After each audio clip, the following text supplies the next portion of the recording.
Warung itu cuma berukuran 3 kali 3 meter. Letaknya nyempil di sudut jalan sempit di Pekalongan, dekat bengkel motor yang udah lama bangkrut. Tapi anehnya, tiap malam selalu ramai. Pembelinya beragam. Dari tukang ojek online, sopir truk, sampai anak kuliahan yang penasaran. Bukan cuma karena rasa nasi gorengnya yang katanya bikin ketagihan, tapi juga karena pemiliknya. Namanya Dinda. Umurnya mungkin akhir 20-an, tubuhnya semampai, kulitnya kuning langsat, bibirnya merah ranum seperti digigit. Tapi yang paling mencolok dari dia adalah caranya melayani pelanggan. Senyum genitnya nggak pernah absen. Suaranya lembut, manja, dan seringkali terdengar menggoda.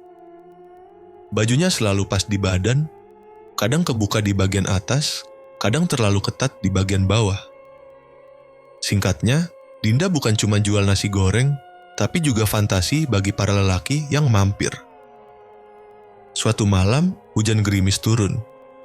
Lampu warung Dinda temaram, cuma diterangi lampu bohlam kuning yang menggantung di atas kepala. Asap dari wajan terus mengepul, menebar aroma nasi goreng yang khas. Di pojokan warung, seorang pemuda duduk sendirian.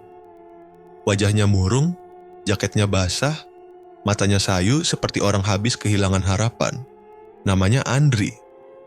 Baru aja dipecat dari pekerjaannya sebagai kasir minimarket. Uangnya tinggal 20.000. Dia kelaparan, tapi juga bingung besok mau makan apa. Sambil menatap panci besar di depan Dinda, dia menelan ludah. "Mas mau yang spesial?" Suara Dinda melengking manja sambil menyendar sedikit ke meja.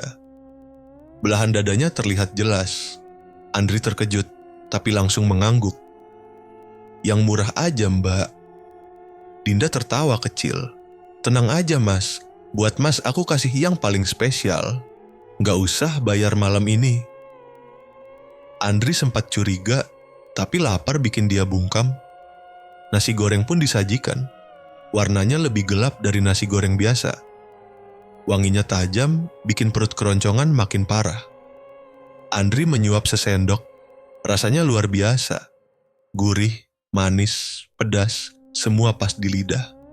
Tapi ada rasa lain yang nggak bisa dijelaskan. Rasa aneh, seperti daging yang dimasak terlalu matang, tapi justru makin enak. Dindaka duduk di depannya, dagunya ditopang tangan. "Gimana rasanya? Enak kan?" Andri mengangguk, mulutnya masih penuh. "Ini nasi goreng terenak yang pernah gue makan." Dinda tersenyum lebar, matanya menatap Andri dengan cara yang aneh. Seolah dia tahu betul apa yang sedang terjadi di tubuh pemuda itu.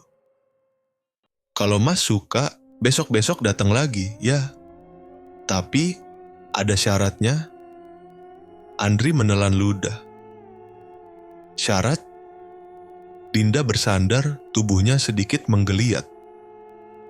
"Mas harus jadi pelanggan tetap. Nggak boleh makan nasi goreng di tempat lain. Harus di sini aja, setiap malam." Andri mengangguk cepat. Dia pikir itu cuma promosi biasa. Dia nggak sadar, malam itu dia udah melangkah ke dalam lingkaran yang nggak bisa dia keluarin lagi. Di belakang warung, di balik tirai kotor, ada tungku tua yang terus menyala. Di dalamnya, daging mentah tergantung, tetesannya jatuh pelan ke ember penuh darah. Dinda berdiri, menatap ke arah tirai, senyumnya memudar, diganti dengan wajah serius. "1 jiwa lagi," bisiknya pelan. "Tinggal 9 lagi, pesugihannya sempurna." Dan Andri, pemuda putus asa itu, baru aja jadi bagian dari permainan gelap yang dijalankan oleh penjual nasi goreng genit itu. Malam kedua, Andri datang ke warung Dinda. Kali ini tanpa hujan, tapi suasananya tetap lembab. Warung itu masih sama. Lampu kuning temaram, asap mengepul dari wajan, dan suara Dinda yang nyaring memanggil setiap laki-laki yang lewat. Tapi malam itu ada sesuatu yang beda. Andri merasa tubuhnya aneh sejak makan nasi goreng kemarin. Semalaman dia nggak bisa tidur. Bukan karena kenyang, tapi karena mimpi yang terus berulang. Mimpinya sederhana. Dia duduk di warung, makan nasi goreng, tapi setiap kali sendoknya menyuap, nasi itu berubah jadi potongan daging mentah. Di sekelilingnya, suara tawa perempuan menggema, tapi dia nggak tahu dari mana asalnya. Paginya, dia buang air besar dan kaget karena warna kotorannya hitam pekat. Bukan coklat tua, tapi benar-benar hitam seperti arang. Perutnya juga kram, tapi anehnya, rasa laparnya makin jadi. "Mas Andri balik lagi, ya?" sapa Dinda sambil melambai genit dari balik wajan. "Aku udah masak yang spesial banget malam ini." Andri memaksa tersenyum. "Iya mbak, rasanya masih kebayang dari kemarin." Dinda tertawa kecil. "Makanya jangan lama-lama ngilang, nanti aku kangen." Nasi goreng kembali disajikan. Kali ini baunya lebih tajam, tapi bukan bau bumbu atau kecap. Ada aroma amis samar yang nyelip di sela-sela, wangi gurih. Andri sempat ragu, tapi perutnya menang. Suapan pertama langsung bikin dia merem. Rasanya tetap enak, lebih enak malah. Lidahnya seperti dikunci. Sekali nyuap, susah berhenti. Tapi saat dia menyendok potongan daging yang lebih besar dari biasanya, dia sempat mikir. Warnanya agak keunguan. Teksturnya juga beda, lebih kenyal. Dia berhenti sebentar. "Ini daging apa mbak?" tanyanya pelan. Dinda mendekat, membisik di telinganya. "Rahasia dapur. Tapi percaya deh, halal. Buat yang bersyukur." Jawaban itu bikin bulu kuduk Andri berdiri. Tapi Dinda langsung menyentuh lengannya. Lembut tapi dingin. "Makan aja, nanti perut kamu nurut sama hati." Sambil makan, Andri mulai merhatiin sekitar. Malam itu nggak seramai biasanya. Cuman ada 2 pelanggan lain. Seorang sopir truk yang makan cepat-cepat, dan lelaki tua yang duduk diam di pojok, matanya menatap Dinda terus tanpa berkedip. Yang aneh, si sopir truk begitu habis makan, langsung muntah di samping warung. Tapi Dinda nggak panik, malah ketawa pelan sambil mengipasi nasi goreng di wajan. "Dia bukan pelanggan tetap," ucap Dinda enteng. Tubuhnya belum siap. Andri bergidik. Perasaannya nggak enak. Tapi anehnya, dia tetap makan sampai habis. Bahkan piringnya dia lap pakai sendok, nggak mau sisa sedikit pun. Malam itu, dia pulang ke kosan dengan perut kenyang tapi hati was-was. Di tengah jalan, dia merasa lehernya gatal. Saat dicek di cermin kamar mandi, ada semacam bekas merah memanjang di tengkuknya, seperti cakaran kecil. Dia coba cuci, tapi nggak hilang. Dan malamnya, mimpi itu datang lagi. Tapi kali ini berbeda. Dia duduk di warung yang sama, tapi di depannya bukan Dinda. Yang berdiri adalah sosok perempuan tua berjubah hitam, rambut panjang tergerai, dan matanya kosong. Perempuan itu tertawa sambil menyuapinya daging mentah, lalu mendekatkan mulut ke telinganya. "Tubuhmu belum siap, tapi jiwamu sudah masuk ke panci." Andri terbangun dengan napas ngos-ngosan. Keringatnya membasahi bantal. Dan di ujung kamar ada bekas telapak kaki basah mengarah ke tempat tidurnya. 3 malam berturut-turut Andri datang ke warung Dinda.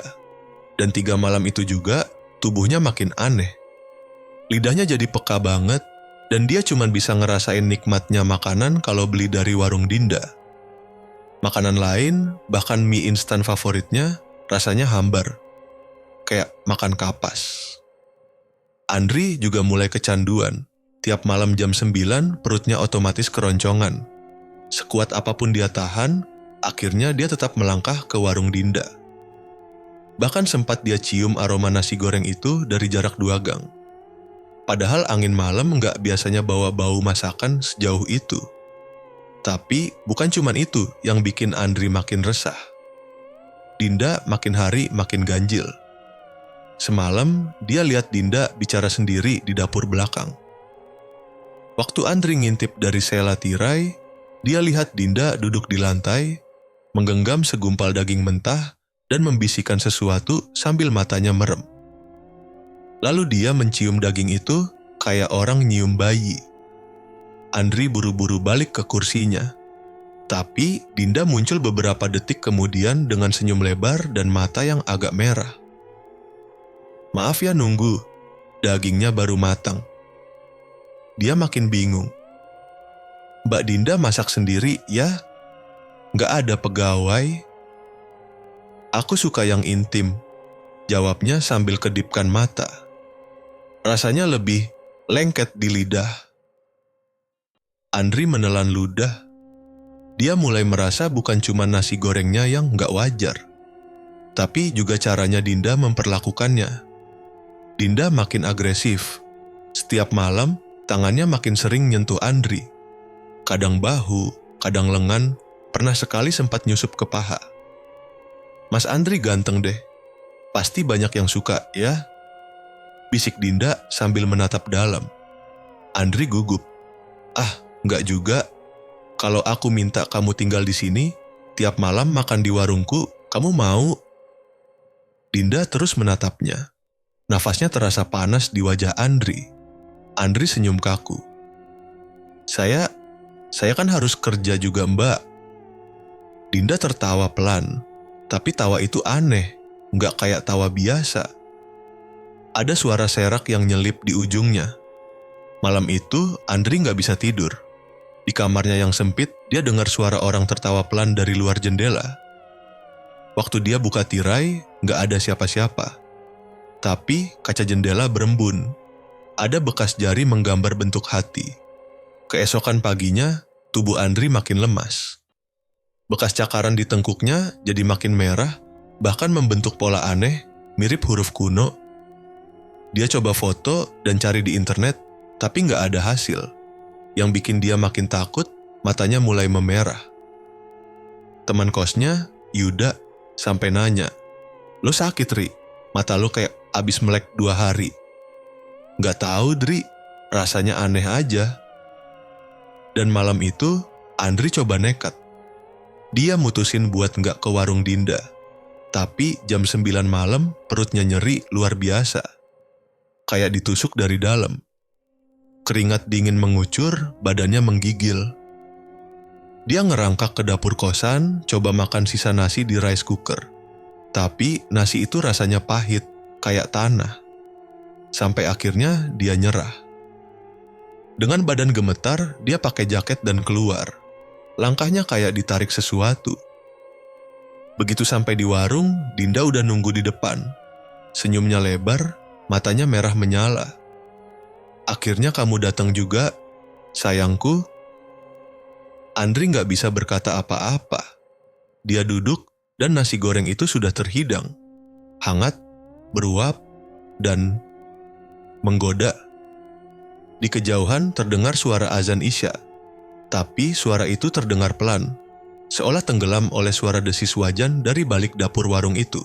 Hari keempat, Andri memutuskan untuk pulang kerja lebih cepat. Seharian badannya terasa berat. Matanya makin merah, dan sekarang mulai muncul lingkaran hitam di bawahnya. Teman kerjanya sampai ngira dia pakai narkoba. "Lo kayak mayat hidup, Ri. Sumpah deh, mandi kagak, tidur enggak, makan cuma nasi goreng."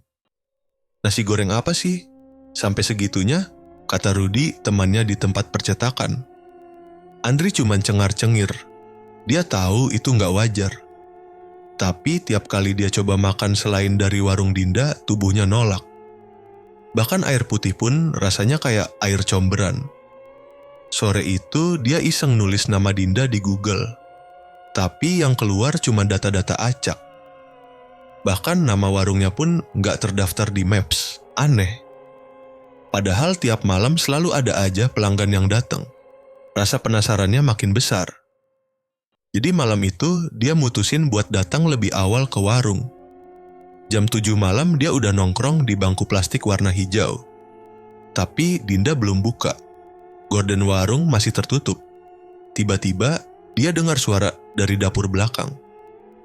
Bukan suara masak, tapi suara orang berbisik-bisik.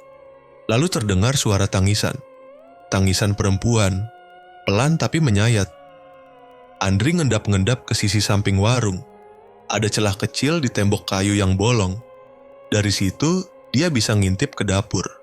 Yang dilihatnya bikin lututnya lemas. Ada satu perempuan terikat di kursi. Mulutnya disumpal kain, tubuhnya gemetar. Di depannya Dinda berdiri sambil menggenggam pisau besar. Tapi yang paling bikin Andri pengen muntah, di lantai dapur ada panci besar yang di dalamnya terlihat cairan merah, darah. Dinda membacakan sesuatu, mantra. Kalimat-kalimat aneh dengan bahasa yang Andri nggak ngerti. Tapi dia bisa ngerasain hawa panas keluar dari tubuhnya. Udara di sekitar terasa berat. Seketika, mata Dinda berubah. Putih semua. Dan saat perempuan yang terikat itu menjerit, jeritannya nggak keluar. Mulutnya terbuka lebar, tapi suaranya kayak disedot. Andri buru-buru mundur. Tapi tanpa sadar, dia nyenggol kaleng di dekat kaki. Bunyinya nyaring. Suara dari dalam dapur langsung berhenti. Andri panik, langsung lari ke arah semak-semak dan sembunyi. Dari celah dedaunan, dia lihat pintu belakang warung dibuka. Dinda keluar. Tapi bukan seperti Dinda yang biasa dia lihat.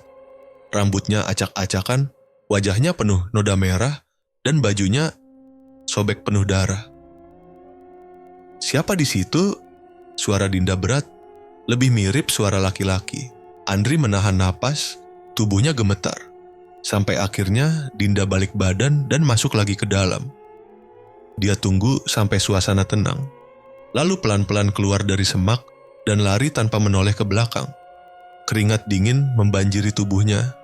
Dia nggak berhenti sampai-sampai di kos. Di depan cermin kamar, dia lihat wajahnya sendiri. Pucat, bibirnya biru. Tapi ada yang aneh lagi, lehernya bekas cakaran itu sekarang berubah jadi luka menghitam. Dan dari luka itu keluar satu helai rambut panjang, hitam. Lembab. Andri pengen teriak, tapi suaranya nggak keluar. Malam itu dia nggak bisa tidur. Dia cuma bisa duduk di pojok kamar, memegang lehernya sendiri. Rambut itu makin tumbuh. Dan dari luar jendela, dia dengar suara Dinda, "Jangan ngintip yang bukan hakmu, sayang." Tirai jendela berkibar padahal nggak ada angin. Dan di kaca terlihat bayangan Dinda berdiri di belakangnya. Pagi harinya, Andri bangun dengan tubuh lemas dan kepala berat. Rambut hitam yang tumbuh dari lehernya entah kenapa sudah hilang. Tapi bekas lukanya masih ada. Makin hitam, makin dalam. Dia nggak berani cerita ke siapa-siapa. Cuma satu hal yang dia tahu, dia harus cari tahu siapa sebenarnya Dinda. Dan kenapa nasi goreng itu bikin dia kecanduan. Andri akhirnya memutuskan untuk mendatangi warung itu siang hari. Biasanya tutup, tapi dia nekat. Dia berkeliling kampung, tanya-tanya warga sekitar. Awalnya nggak ada yang mau jawab, sampai dia ketemu satu ibu tua yang lagi menyapu halaman. Wajahnya penuh kerutan dan matanya cekung. "Permisi Bu, mau nanya soal warung nasi goreng yang di ujung gang sana, yang jual Mbak Dinda." Si ibu langsung berhenti nyapu. Tatapannya tajam. "Kamu kenal Dinda?" Andri angguk pelan. "Pernah makan di sana. Kenapa ya Bu?" Si ibu mendesah panjang. Lalu dia duduk di bangku kayu dan mulai cerita pelan-pelan. Warung itu dulunya milik seorang janda muda. Cantik, banyak yang suka. Tapi dia sepi pembeli. Sampai suatu malam, dia datang ke dukun tua yang tinggal di pinggir kota. Katanya pengen warungnya ramai dan dia tetap muda selamanya. Andri menelan ludah. Janda itu Dinda? Si ibu menggeleng. Bukan namanya Sri, tapi anehnya Sri itu tiba-tiba hilang. Warungnya sempat kosong, lalu muncul Dinda. Persis Sri cuman lebih muda, lebih menggoda. Andri merinding. Ibu yakin itu bukan orang yang sama? Mata tua saya nggak salah. Tapi yang bikin saya yakin, Dinda muncul 3 hari setelah warga nemu mayat laki-laki di sungai. Mayatnya aneh. Mulutnya terbuka, lidahnya hilang, dan di dadanya ada bekas ukiran simbol. Mirip kayak yang ada di tiang warung itu. Andri terdiam. Dadanya sesak. Simbol kayak huruf Arab terbalik itu Si ibu mengangguk. Iya, banyak yang bilang itu lambang pemanggil setan laut. Pesugihan kuno dari zaman pelabuhan lama Pekalongan. Andri merasa pusing. Semua mulai masuk akal. Kecanduannya, nasi goreng yang rasanya beda, dan sikap Dinda yang aneh. Tapi satu hal yang belum dia mengerti, kenapa Dinda memilih dia. Bu, ada korban lain sebelumnya yang sering makan di sana kayak saya? Si ibu menatap kosong. Ada seorang mahasiswa, namanya Yoga. Ganteng, sering duduk di bangku paling pojok. 3 minggu dia rutin ke sana. Lalu hilang. Orang tuanya nyari kemana-mana, tapi nggak ada jejak. Anehnya, sejak itu nasi goreng Dinda makin enak. Katanya makin gurih, makin nagih. Andri merasa perutnya mual. Mbak Dinda itu manusia bukan sih, Bu? Si ibu terdiam lama, lalu menjawab, mungkin bukan. Atau dia udah setengahnya bukan manusia. Yang jelas, kalau kamu udah kecanduan nasi gorengnya, susah lepas. Andri pamit, lalu jalan kaki pelan ke arah kosnya. Langkahnya goyah. Sambil jalan, dia merasakan tubuhnya mulai berat. Pandangannya kabur. Dia bersandar di tembok rumah orang. Dan saat dia pegang lehernya, bekas luka itu terasa berdenyut. Lalu keluar darah segar. Dari dalamnya muncul lagi satu helai rambut.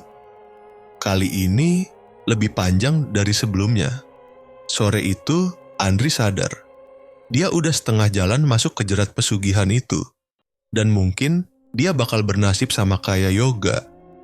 Tapi belum. Dia belum nyerah. Masih ada waktu. Atau mungkin sudah terlambat. Andri ngelamun di kamar kosnya. Rambut di lehernya udah 3 helai sekarang. Panjang-panjang, kasar, kayak bulu kambing. Tapi itu bukan yang paling bikin dia takut. Suara Dinda dari dalam kepalanya mulai muncul. Pelan, menggoda, dan kadang nyuruh dia datang ke warung padahal dia lagi di tempat lain. Dia tahu ini udah keterlaluan.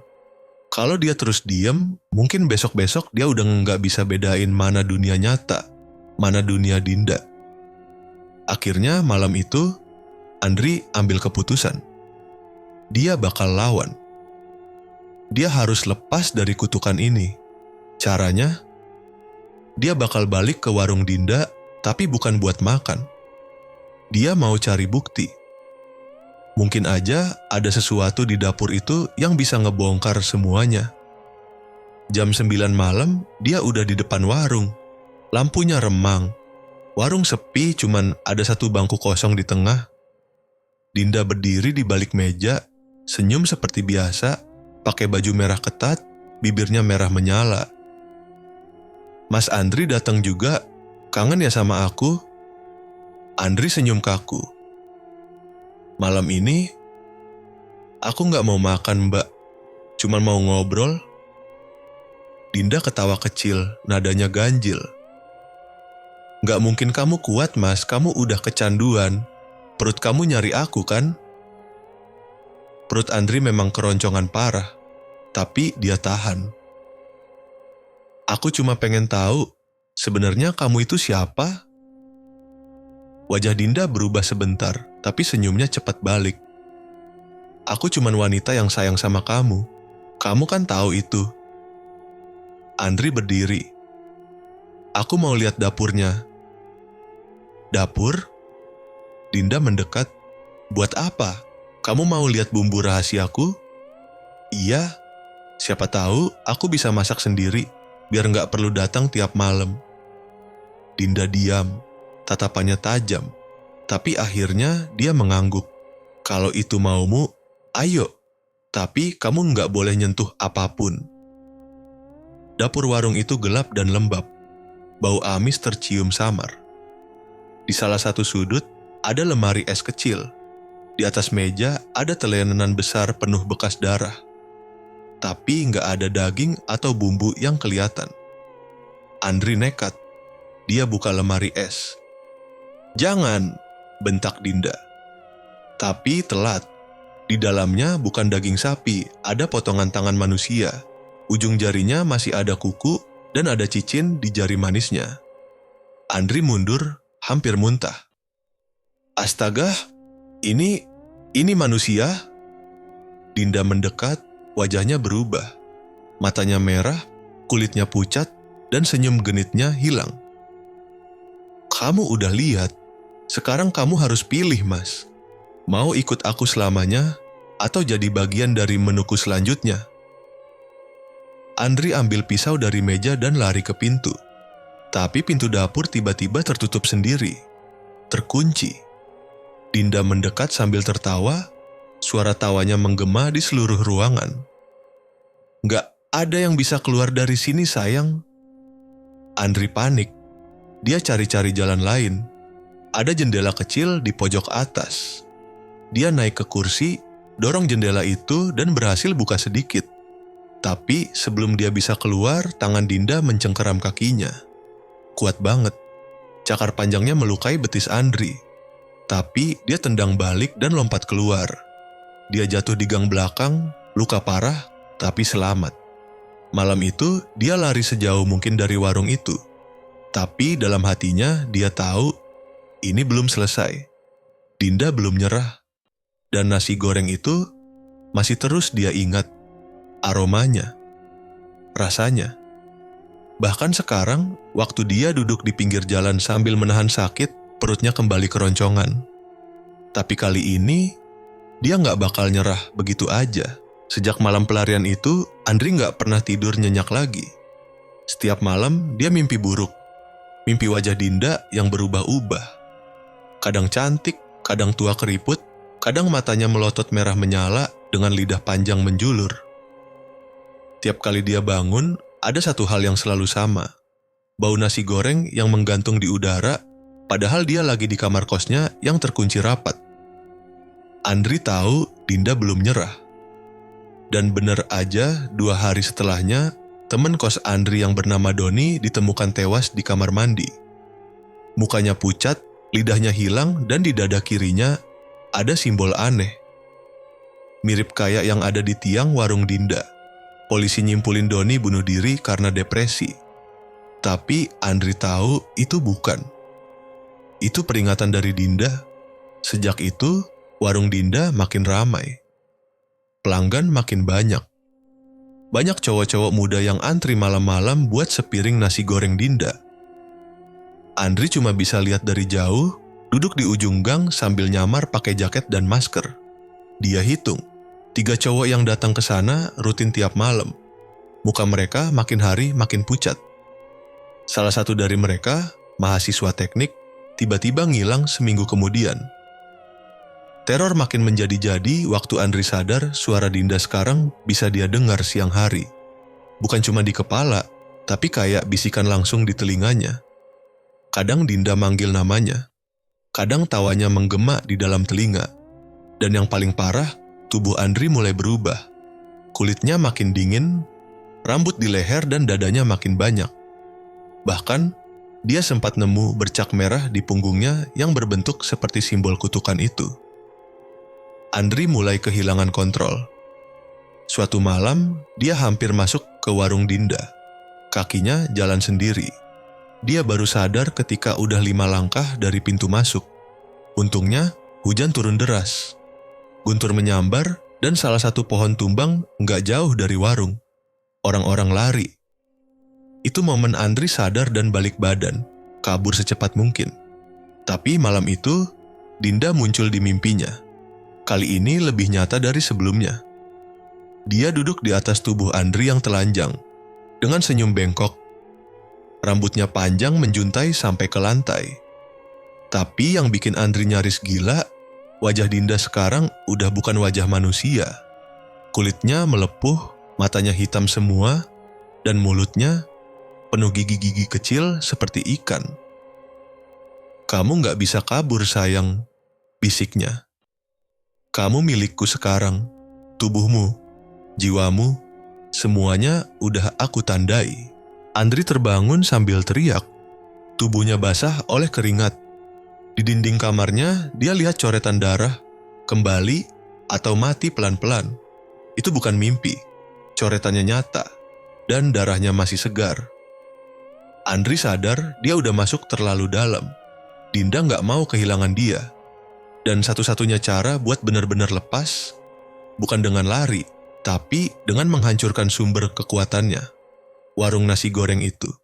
Dengan tubuh yang masih gemetar, Andri ambil satu keputusan besar malam itu. Dia bakal bakar warung Dinda. Meski harus mati sekalipun, tapi dia tahu Dinda nggak bakal tinggal diam. Dan dia siap untuk perang besar yang akan datang. Malam itu, langit Pekalongan gelap gulita. Awan menggantung berat, tapi hujan nggak juga turun. Andri berdiri di ujung gang, pakai jaket tebal dan topi. Di tangannya ada 2 botol bensin dan sepotong kain. Matanya merah, bukan karena marah, tapi karena kurang tidur dan terlalu banyak mimpi buruk. Dia udah siap. Ini malam terakhir. Entah dia berhasil atau mati. Warung Dinda masih ramai. Lampunya temaram.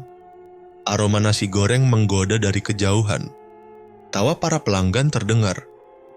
Tapi Andri tahu, itu bukan suara manusia normal.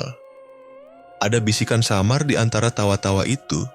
Seolah-olah warung itu bukan tempat makan, tapi mulut iblis yang sedang menelan korbannya perlahan. Andri nunggu sampai pelanggan terakhir keluar. Jam sudah hampir setengah 12 malam. Warung sepi, tirai ditutup.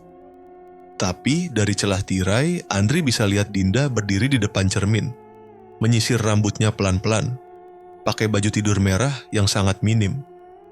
Dia menyeringai. Andri mendekat pelan-pelan, jantungnya deg-degan.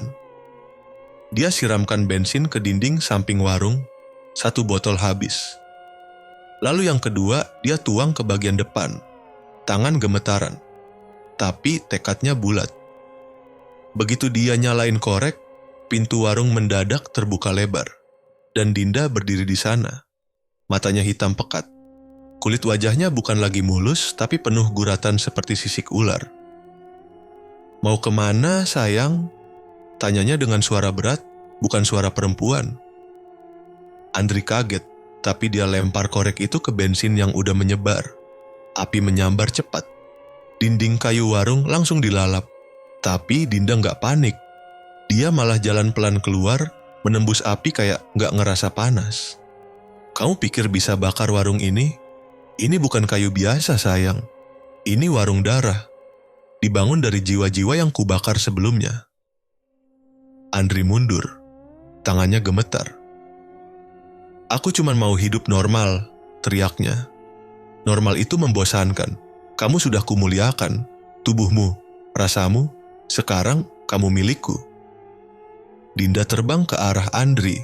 Rambutnya menjulur panjang seperti tentakel. Mata Andri berkunang.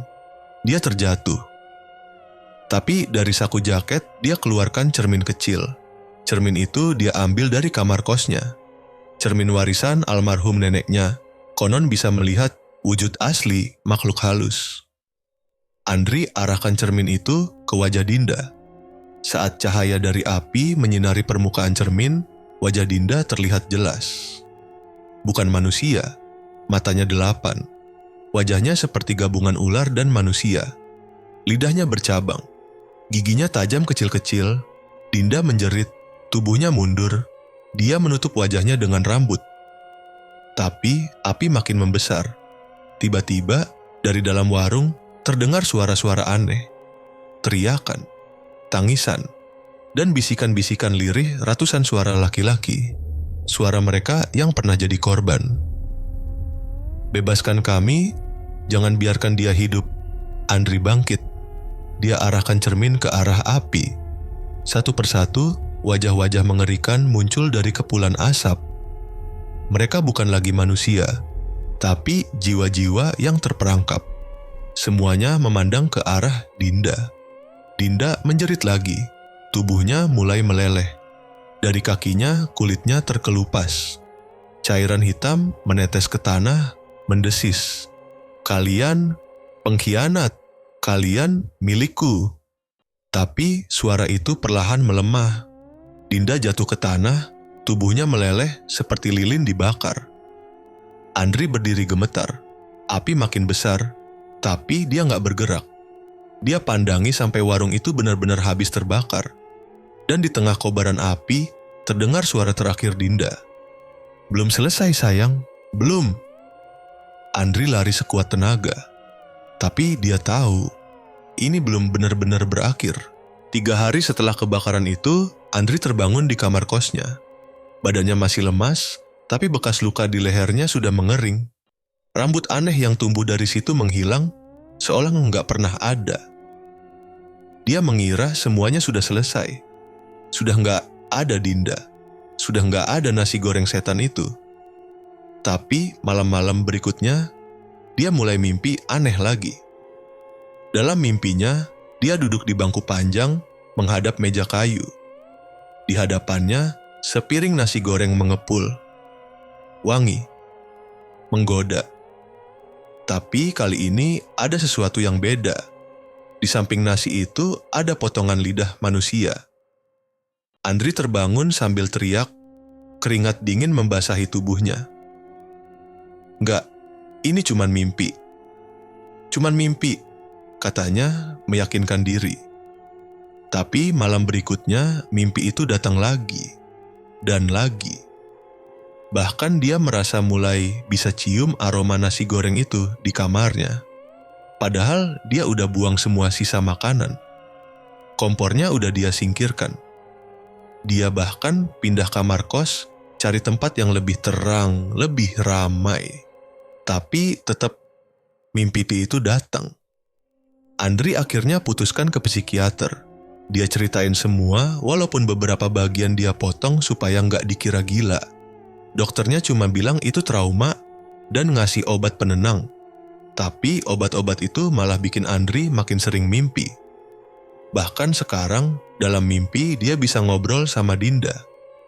Dinda yang matanya normal, rambutnya dikuncir 2, dan senyumnya manis kayak dulu.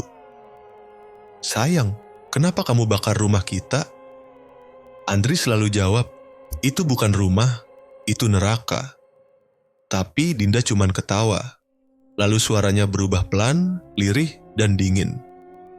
"Kamu bisa bakar warungku, tapi nggak bisa bakar rasa yang sudah kutanam di tubuhmu. Kamu milikku, sayang, dan aku akan selalu kembali setiap malam."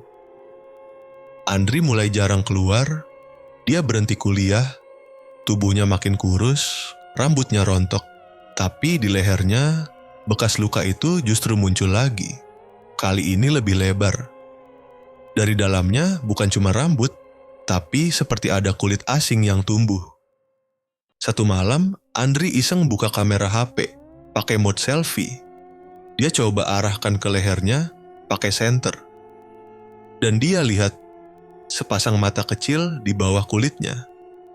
Seolah ada sesuatu atau seseorang yang sedang tumbuh di dalam tubuhnya. Andri muntah. Dia nangis, dia teriak, tapi nggak ada yang dengar. Karena dia tinggal sendirian di kamar itu.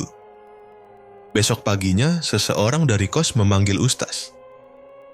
Kosan itu tiba-tiba bau amis, dan beberapa tetangga dengar suara jeritan tengah malam. Tapi pas Ustadz masuk kamar Andri, kamarnya kosong, nggak ada orang. Cuman ada piring kosong di atas meja. Dan di atas piring itu, tertinggal satu helai rambut panjang, rambut milik Dinda. Andri terbangun di kamar gelap. Suasana itu sama sekali tak asing, meski ia sudah yakin bahwa ia telah meninggalkan warung itu beberapa malam yang lalu. Tangannya terulur mencari benda yang bisa mengingatkan dirinya akan kenyataan. Hanya ada udara dingin yang menusuk dan suara jarum jam yang berdetak pelan. Ia duduk, mengelus kepalanya yang berat, seakan-akan ia baru saja bangun dari mimpi buruk yang tak pernah berakhir. Pikirannya kembali ke malam itu saat ia mengakhiri segalanya dengan api yang membakar warung Dinda hingga rata dengan tanah. Kenapa ia sekarang ada di sini? Kemudian ia ingat wajah Dinda yang mengerikan, senyuman beku yang berubah menjadi tangisan pilu, saat api mulai melahap tubuhnya. Andri merasa seperti terlepas dari kutukan itu. Tetapi saat ini, ia tak bisa menghindari perasaan aneh yang datang. Ada sesuatu yang sangat kelam yang belum selesai, dan ia tahu bahwa dirinya masih terperangkap dalam permainan jahat itu. Pintu kamar terbuka dengan suara berderit. Seorang perempuan masuk, dan Andri terkesiap.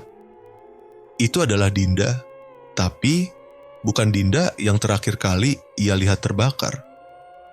Wajah Dinda yang ada di depannya terlihat seperti wanita biasa, bahkan lebih cantik dari yang ia ingat.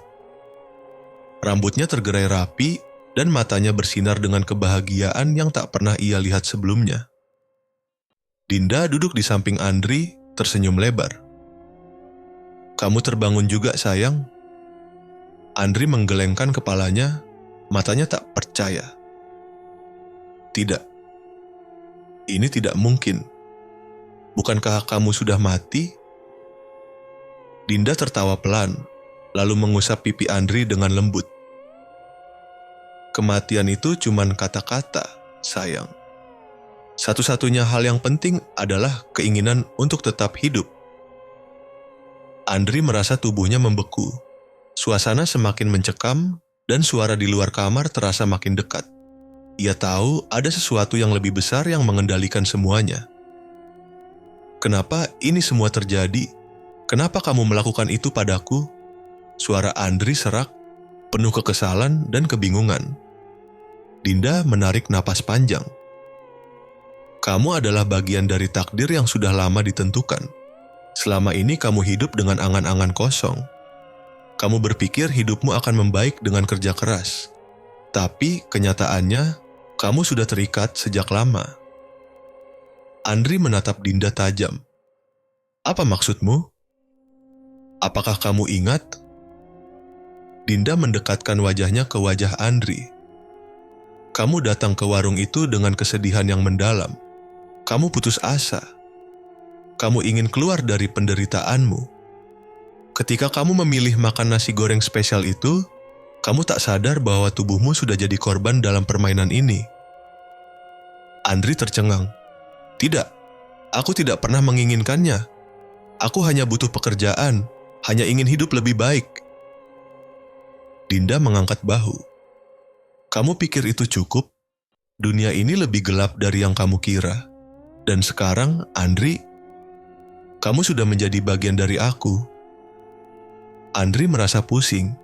Sesuatu di dalam dirinya terasa mengalir, seakan tubuhnya bukan miliknya sendiri lagi. Dinda menatapnya dengan tatapan penuh kemenangan. Tiba-tiba, Andri merasa dirinya semakin lemah. Ia ingin berteriak, berontak, tapi tubuhnya terasa kaku. Lalu sebuah suara samar terdengar dari sudut kamar, seolah datang dari dalam kepalanya sendiri. Dia sudah menjadi bagian dari permainan ini. Tak ada yang bisa keluar. Andri menoleh dengan cepat, namun tak ada siapapun di sana. Suara itu terus menggaung dalam kepalanya, membuatnya semakin terperangkap dalam kegelapan yang semakin pekat. Dinda berdiri dan berjalan ke jendela. "Tak ada yang bisa lepas dari kutukan ini. Kamu dan aku, kita sudah terikat. Setiap jiwa yang datang ke sini adalah bagian dari permainan yang tak akan pernah berakhir." Andri ingin berteriak, tetapi yang keluar hanya bisikan lemah. "Tolong, aku tidak mau." Dinda berpaling dengan senyuman penuh kepuasan. "Sayang, ini baru saja dimulai. Kamu pikir kamu bisa lari? Kamu pikir kamu bisa menghentikan ini semua? Semua yang datang ke sini, mereka akan tetap menjadi bagian dari warung ini. Mereka tak akan pernah bisa pergi." Andri menatap Dinda, lalu menutup matanya dengan pasrah. Di luar jendela, ia bisa melihat siluet-siluet lain yang entah dari mana datangnya. Suara ketawa yang mengenakan wujud yang sama seperti yang ia dengar di warung. Semua itu berputar dalam pikirannya. Namun, tepat saat ia merasa hilang harapan, Dinda mengeluarkan suara terakhir yang mengejutkan. "Selamat datang di dunia baru, Andri. Kamu sudah menjadi bagian dari kami." Saat itulah, Andri menyadari kebenaran yang mengejutkan. Bukan Dinda yang terperangkap di dalam kutukan, melainkan dirinya. Ia adalah bagian dari permainan itu sejak awal, dan sekarang tidak ada jalan keluar.